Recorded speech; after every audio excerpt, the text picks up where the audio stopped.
गौतम अडानी दुनिया के दूसरे सबसे अमीर व्यक्ति बन गए हैं। उनकी कुल संपत्ति 155.7 बिलियन डॉलर पहुंच गई है। घर के राशन से लेकर कोयले की खदान तक, रेलवे, हवाई अड्डे, बंदरगाह से लेकर बिजली बनाने तक ऐसे दर्जनों कारोबार हैं जहां गौतम अडानी की बड़ी दखल है। गौतम अडानी की इस कामयाबी का राज क्या है? क्या है उनकी जिंदगी और व्यापार का सफरनामा? आज की वीडियो में हम बात करेंगे। अडानी ने 1978 में अपनी कॉलेज की पढ़ाई अधूरी छोड़कर मुंबई के हीरा बाजार में हाथ आजमाया, लेकिन उनकी किस्मत चमकनी शुरू हुई 1981 से, जब उनके बड़े भाई ने उन्हें अहमदाबाद बुलाया। भाई ने सामानों को लपेटने वाली एक प्लास्टिक की कंपनी खरीदी थी, मगर वो चल नहीं पा रही थी। उस कंपनी को जो कच्चा माल चाहिए था वो पर्याप्त नहीं होता था। इसे एक अवसर में बदलते हुए अडानी ने कांडला पोर्ट पर प्लास्टिक ग्रैन्युल्स का आयात शुरू किया और 1988 में अडानी इंटरप्राइजेज लिमिटेड बनी, जिसने धातु, कृषि उत्पाद और कपड़ा उत्पादों जैसी कमोडिटी ट्रेडिंग शुरू की। कुछ ही सालों में ये कंपनी और अडानी बिजनेस में बड़ा नाम बन गए। अडानी इंटरप्राइजेज के मुताबिक साल 1994 में बीएसई और एनएसई में कंपनी का शेयर सूचीबद्ध हुआ था। उस समय उसके एक शेयर की कीमत 150 रुपये थी, लेकिन ये सिर्फ एक शुरुआत थी। साल 1995 में अडानी समूह ने मुंद्रा बंदरगाह का परिचालन शुरू किया। करीब 8,000 हेक्टेयर में फैला अडानी का मुंद्रा पोर्ट आज भारत का सबसे बड़ा निजी बंदरगाह है। मुंद्रा बंदरगाह से पूरे भारत के लगभग 1/4 माल की आवाजाही होती है। गुजरात, महाराष्ट्र, गोवा, केरल, आंध्र प्रदेश, तमिलनाडु और ओडिशा जैसे 7 समुद्री राज्यों में 13 घरेलू बंदरगाहों में अडानी ग्रुप की उपस्थिति है। इसमें कोयले से चलने वाली विशाल बिजली स्टेशन और विशेष आर्थिक क्षेत्र भी है। मुंद्रा बंदरगाह पर दुनिया में कोयले की सबसे बड़ी माल की उतराई की क्षमता है। ये बंदरगाह स्पेशल इकोनॉमिक जोन के तहत बना है, जिसका मतलब होता है कि उसकी प्रमोटर कंपनी को कोई टैक्स नहीं देना होगा।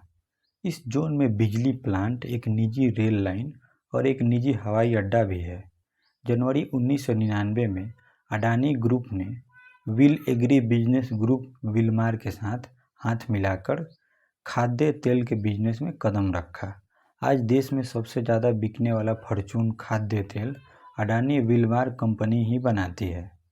फॉर्चून तेल के अलावा उपभोक्ता वस्तुओं के क्षेत्र में आटा, चावल, तेल, चीनी जैसे दर्जनों उत्पाद बनाता है। 2005 में अडानी ग्रुप ने भारतीय खाद्य निगम के साथ मिलकर देश में बड़े बड़े साइलोज बनाने की शुरुआत की।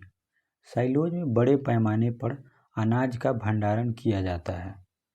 शुरू में 20 साल के कॉन्ट्रैक्ट पर अडानी ग्रुप ने देश के अलग अलग राज्यों में साइलोज का निर्माण किया।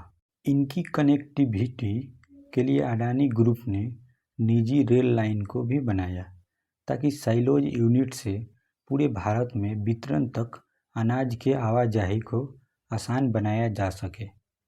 आज के तारीख में अडानी एग्री लॉजिस्टिक लिमिटेड देश में भारतीय खाद्य निगम और मध्य प्रदेश के अनाज को अपने साइलोज में रखता है। इंडियन मैगनीज के मुताबिक साल 2010 में अडानी ने ऑस्ट्रेलिया की लिंक एनर्जी से 12,147 करोड़ में कोयला खदान खरीदी थी। गलीब वेस्ट क्वीन आइलैंड में मौजूद इस खदान में 7.8 टन के खनिज भंडार हैं, जो हर साल 60 मिलियन टन कोयला पैदा कर सकती है। साल 2010 में अडानी ग्रुप ने इंडोनेशिया के दक्षिणी सुमात्रा से कोयले की ढुलाई के लिए 1.5 अरब डॉलर की पूंजी निवेश करने की घोषणा की थी।